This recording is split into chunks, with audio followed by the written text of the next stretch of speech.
بسم الله الرحمن الرحيم الحمد لله والصلاة والسلام على رسوله وعلى آله وصحبه وسلم تسليما كثيرا مزيدا إلى يوم الدين أما بعد.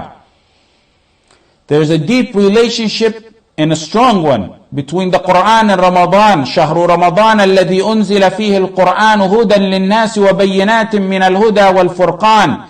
The month of Ramadan is the month where the Quran was revealed in, a guidance for mankind and clear proofs for the guidance. And it's a criterion between the evil and the truth, between the wrong and the right.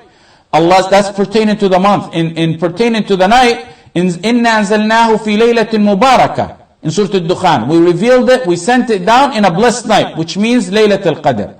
And then another verse, in إِنَّا أَنزَلْنَاهُ فِي لَيْلَةِ الْقَدْرِ. We sent it down in the night of decree. So is there a discrepancy, a conflict? Two verses saying it was revealed in the night of decree, and another one saying it was revealed in the month of Ramadan? Like Orientals claim that there's a discrepancy in this matter. If you go to a Sunnah Nasa'i and Al-Hakim, Ibn Abbas said, and also Ibn Jarir said in a different saying, the entire Quran was revealed in night of Laylat al-Qadr. And then it was taken down from the seventh heaven to the first heaven closest to us. And over the course of 23 years, it was revealed to the Prophet Muhammad sallallahu alaihi wasallam. The relationship between Ramadan and Quran is deeper than one thinks. You know the famous story we all know when Jibreel alayhi salam went to the Prophet sallallahu alayhi wasallam and he grabbed him and he said, "Iqra, Iqra." And he scared the Prophet sallallahu alayhi wasallam. Ibn Ishaq and Abu Sulaiman al-Dimashqi and Ibn al-Jawzi and others said that this occurred in Ramadan. It's even deeper than that when you know the Prophet sallallahu alayhi wasallam used to review the Quran with Jibreel every single Ramadan, and twice, the final time, he was living sallallahu alayhi wasallam. Jibreel would read and the Prophet listens, or the opposite. And some scholars said this is the time when he would tell him the affirmed and abrogated verses. And it's possible this is the time when he knew and learned the tafsir. Allah sent the best revelation on the best messenger in the best month, in the best night, the night of decree. All that shows you how solid the bond between the Quran and the month of Ramadan. شهر رمضان الذي أنزل فيه القرآن. A verse like that, an expression like that, only goes to show you how Ramadan, how Quran in Ramadan has a virtue and an excellence unlike any other excellence. That's how our pious predecessors understood it. And that's why in Ramadan they dropped everything for Quran. Most of them even passed their classes of hadith to focus on reading the Quran. But before we mention a glimpse of those legendary men in Ramadan, let us look close at how our pious predecessors were on a normal day. And then we'll give a quick glimpse as to how they were in Ramadan. Abu Bakr ibn Ayyash rahimahullah one time pointed to a room in his house and told his family, I read the Quran every day in that room for 60 years. Every day he would finish the Quran in that room for 60 years. When he was on his deathbed, his sister began to cry. She said, why are you crying? You see that corner of the house? Just in that corner, he finished the Quran. He said, I finished the Quran in that corner 18,000 times. Al-Dhahabi, when he talks about him, said, he used to read the Quran every single day once for 40, finish the Quran every day, one time for 40 years, approximately 14,000 times. There's different narration depending on the different circumstances or the settings he was in or talking about. Al-Dhahabi continues on to say the sunnah of the Prophet ﷺ is not to read the Quran in less than 3 nights. And the sunnah of the Prophet is better to follow ﷺ. It's really not time to go over the fiqh issue of the permissibility of whether it's permissible to read the Quran in less than 3 to 7 days or not. But there's a hadith disliking and discouraging one to read the Quran in less than 3 days. And another one in less than 7 days. Because the reason is one will not be able to comprehend it. But just as there were some of the Salaf who did not like to finish the Quran in less than 3 to 7 days, there are those who did. And it's a disputed issue. And it's possible. For those who say it's impossible, it's possible. However, some of the Salaf And it amazed me when I read this. They had different khitmas of the Quran at the same time. They had one, for example, for speed reading, so they can get reward. So they can get 10 deeds per letter. And those ones were about less than 3 days. They'd finish it in less than days, like the ones you hear would finish it every day. But at the same time, parallel to that, they would have an ongoing khitmah, that's slow recitation, to contemplate and analyze it, and that would sometimes take months, weeks, possibly years. Some of them would have a third parallel khitmah to recite the Quran and teach it to their students, which would be slower than the previous two. We don't want to get into that fiqh dispute, since we're now at a level where there are those, sadly, of the ummah who may go an entire lifetime not completing the Quran once. The superb forerunners of the ummah today are those who develop a bond, dusting the Quran off from Ramadan to Ramadan. Abdul Rahman ibn Mahdi used to finish the Quran every single 2 days. Meaning he'd read every single day half of the Quran. This is not Ramadan we're talking about yet. This is on a normal day of them. How can one abandon reading the Quran when he's abandoning recitation of the Quran, the one that Allah said in it, that the Prophet says, وَقَالَ الرَّسُولُ يَا رَبِّ إِنَّ قَوْمِ اتَّخَذُوا هَذَا الْقُرْآنَ مَهْجُورًا. Allah said, the Messenger sallallahu alaihi wasallam will say, O my Lord, verily my people deserted this Quran. The Prophet complains and testifies against you who abandoned the book of Allah. As Ibn al-Qayyim rahimahullah says, this is one of the ways that they abandoned the Quran. Abandoning recitation is one of the ways of abandoning the Quran. It's horror and heart-melting to even think that you stand before Allah as a defendant with no other than the Prophet ﷺ as a plaintiff against you, pointing to you and saying, وَقَالَ الرَّسُولُ يَا رَبِّ إِنَّ قَوْمِ اتَّخَذُوا هَذَا الْقُرْآنَ مَهْجُورًا. Those who don't know Arabic, and I'm not condoning that, because to a believer in Islam, the language of the Quran is essential for a Muslim's identity. And you can read some of that on Muhsin Khan and Al-Hilali's introduction of the Noble Quran. And even before them, Ibn Taymiyyah, how they stated that Arabic language is an identity. We're against nationalism, but the Arabic language is essential. But assume you don't know Arabic now. In the time you're trying to learn it, don't abandon the Quran in English. You're not going to get the same reward, 10 deeds per letter, but inshallah you'll get some type of reward. Who can get enough of the word of Allah, the speech of Allah? Who can get enough from the medicine that's a cure for the heart, the soul, and the body? The Quran, a cure from doubts and desires. The Quran. The Quran is a cure from worries, anxiety, and depression. Some people tell me, when I tell them to recite the Quran to relieve their problems, they say, well, they call me the next morning and say, well, I'm still depressed. I still got the doubts. I tell them, when a doctor gives medication, and we're talking about similar to that anti-depression medication, one of the things he says about some of them is keep taking it for 3 weeks or 4 weeks for the medicine to kick in and you get its effect. And after that, don't ever stop taking it. The Quran needs close friendship. It needs close friendship to take effect. It needs consistent, persistent dedication and recitation in order to see its effect.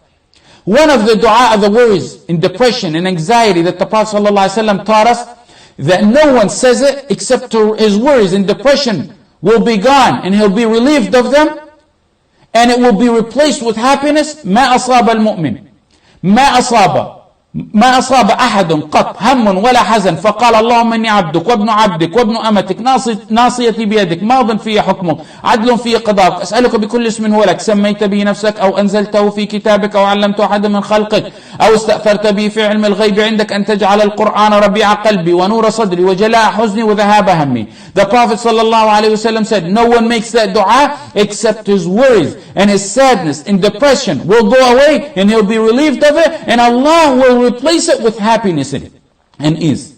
Sheikh, your prescription is not working. Your prescription is not working. You always get that. I say, okay, brother, when's the last time you read Quran? Sheikh, you told me to read this dua, not Quran. Just tell me, when is the last time you read Quran? Well, last Ramadan, a couple years ago.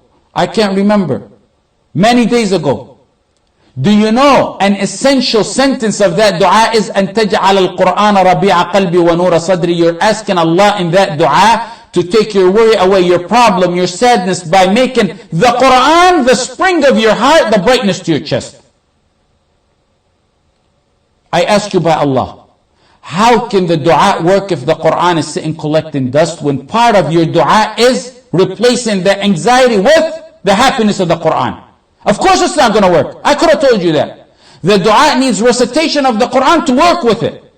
It's a combo of medication. I know a man in prison, wallahi al-azim, they had him in solitary confinement for a long time. The psychiatrist comes by that unit to check in on the people once or twice a week. He walks by, he does his round. And they have to do it because that's an area where people snap and lose their minds frequently. When they would pass this man's cell, the psychiatrist says to him, do you need anything? The man refuses to answer. And sometimes he'll say no. It amazed the psychiatrist that this man is sitting 24/7, on a good day, 23/7. And when the psychiatrist passes by, the inmates run to the window, that little window. It's nice to lay your eyes on a human walking. That's a beautiful sight when you haven't seen that for years. It's nice to merely say hi and bye to another human being. To see something other than your four walls. And this person is sitting content, happy, doesn't even look at the window. The psychiatrist was amazed. Why are you so happy and at ease? You never asked for anything. He told the psychiatrist, I got my best friend, and the Quran was right next to him. He showed him the Quran. For one who understands what the Quran is, what else do you need? You need someone to talk to? Would you rather talk to creation and not the Creator? If you want the miraculous effect of the Quran to take place, befriend it. Befriend it. Befriend the Quran so it'll be a means of cure for all ailments, spiritual and otherwise, and raising of your ranks, which is the most important. Befriend the Quran if you want to understand it. Friends never share secrets until they get very well acquainted. Then they begin to exchange gifts. Then secrets take place and you exchange secrets. Then they begin to console and comfort each other. Begin to friend the Quran so you can see its miraculous effects and benefits. Wallahi al-azim, there's not a friend you can befriend better than the friendship of the Quran. If you're lonely, head to the Quran. If you're sad, open the Quran. If you're depressed, listen and read the Quran. It's a cure for that and more. If you're happy, read the Quran, your way of thinking of Allah. وَلَإِن شَكَرْتُمْ لَأَزِيدَنَّكُمْ. What more do you want from friendship that will land you to paradise and firdaus? Recite and elevate. Recite and ascend. The elevator of the Quran that will land you in your final and ultimate destiny. Ibn al-Qayyim rahimahullah says harsh words about this. He says, whoever the Quran does not cure, may Allah not cure him. And whoever the Quran is not sufficient, may nothing be sufficient for him. من لم يشفه القرآن فلا شفاء له ومن لم يكفه القرآن فلا كفاه الله. It's Ramadan now. It's still not late, even though some days pass by in Ramadan. Roll up your sleeves, take an oath, and begin a new friendship with this friendly book, the Quran, the abandoned book. Wallahi al-azim, there's no contact you can add to your iPhone better than downloading the text and audio of the word of Allah. When you need someone to talk to, and you're looking at your contacts, go to the Quran and listen to it and recite it. As Zuhri said, the month of Ramadan is the month of recitation. It's the month of feeding the poor. Those two things, there's no third to them. This is the month, in this month, Ash-Shafi'i used to recite the Quran 60 times. When Ramadan came, it was described that Imam Ahmad sits in the masjid and constantly reads Quran. They said all we see him doing is making wudu outside and returning to read Quran and making his salah. Abu al-Qasim ibn Asakir said in every day of the last, his student said, in every day of his last 10 days, he would finish the Quran every single day. That's other than what he reads in salah. That's different. Malik abandons all his classes in the hadith class to recite Quran. Quran in Ramadan was something they got closer to Allah with. It was things they deemed the closest that get you to Allah, not even teaching hadith. They valued and knew what Shahru Ramadan alladhi unzila fihi al-Quran meant. Keep in mind, we mention these supreme examples as we always do. Most can't do that. It's possible, but most can't do it. But we mention that so if one does a small percentage of what these men do, you'll be among the successful bi'idhnihi ta'ala. We always look at those above us in matters of deen, and we look at those below us in matter of dunya. Also, don't get inspired and say tonight, Allah, I'm going to go try to do what a Shafi'i did, rahimahullah, and read the Quran twice. It's not appropriate for you to go and do a lump sum that's going to stop you from finishing and continuing on. In the hadith of Sahih Bukhari, أَحَبُّ الْأَعْمَالِ إِلَى اللَّهِ أَدْوَمُهَا وَإِنْ قَلَّ. The most beloved deeds to Allah are that which continue even if they're little. Start off by what you can do. Maybe a few verses, maybe a page, maybe a juz'ah, maybe a few juz'ah. Whatever you know you can continue. Not just for Ramadan, for after Ramadan. Then you will see over time what an addiction the Quran is. And then over time you're going to see that you need to up the dosage of the Quran little by little. Take advantage in what's left of Ramadan. It's not too late. It's only a matter of days and nights before they mention our names and say, may Allah have mercy on him. We don't know if we'll live until next Ramadan. Hop on that elevator. Befriend that loyal friend. Cling on to the rope of Allah, the Quran. May Allah make the Quran the spring and delight of your heart and means of granting you firdaus.